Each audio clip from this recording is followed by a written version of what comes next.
તમારું નામ અને પરિચય? મારું નામ કેયુર દિલીપભાઈ ત્રવાડી છે. હું 45 વર્ષથી સરખેજ ગામમાં જ રહું છું અને અહીંયા સરખેજની અંદર બળિયાદેવ મંદિર એક બહુ જૂનું અને પ્રાચીન મંદિર છે.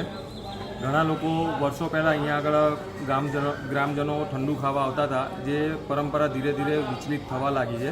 એટલા માટે થઈને અત્યારે બળિયાદેવ મંદિરના ટ્રસ્ટી મંડળ અને કાર્યકર્તાઓ દ્વારા એક અનેરો પ્રયાસ કરી અને અહીંયા ભક્તોની પાછા બોલાવવા માટે કે પાછા લોકોને જાગૃત કરવા માટે તેને એક પ્રયાસ કરે છે કે દર શ્રાવણ મહિનામાં, પવિત્ર મહિનામાં અહીંયા છેલ્લા 2 વર્ષથી અમરનાથ બનાવવાનું આયોજન થાય છે અને સરખેજ ગામ અને સરખેજ ગામની આજુબાજુની જનતાઓ માટે આપણે અહીંયા દર્શનનો લાવો મળે કે જે લોકો ત્યાં જઈ નથી શકતા એની એક આબેહૂબ છબી ઊભી કરીએ છીએ અહીંયા અને ગામ લોકોને એના દર્શનનો લાવો આપીએ છીએ, જે સાંજે 4 વાગ્યાથી ચાલુ થાય છે અને રાત્રે 10:30, 11 વાગ્યા સુધી ચાલુ હોય છે.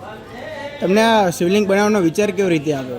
એકચ્યુઅલી આ શિવલિંગ બનાવવા અમે બહુ વર્ષો પહેલાં અમારું સોમનાથ મંદિર હતું, જેનો અત્યારે જીર્ણોદ્ધાર થઈ ગયો, ત્યારે એ પણ એક પૌરાણિક મંદિર હતું ને ત્યાંની બાંધકામ એ વખતની જૂનવાણી પ્રમાણે હતું, ત્યારે અમે ત્યાં બનાવતા હતા.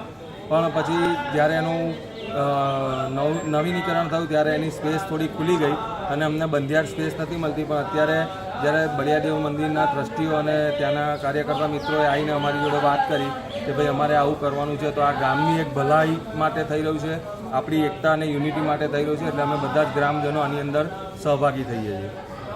રિપોર્ટર નીલ પટેલ.